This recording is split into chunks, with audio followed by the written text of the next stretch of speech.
Hi, good afternoon. Nag-ikot-ikot ako. Tignan nyo. Pero, nagluluto ako for dinner. Kasi, dinner time na. Pauwi na yung aking mga alaga galing sa school.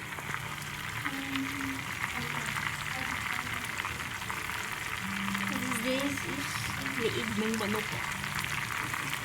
Fried yun, deep fried. Yan yung dinner namin mamaya. Pati ito. Dinner.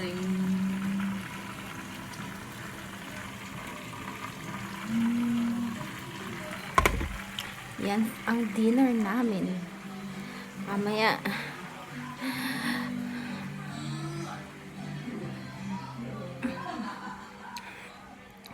While nagwe-waiting ako sa deep fry, nandito ako. Ayun, nawawala si Molly. Molly, halika!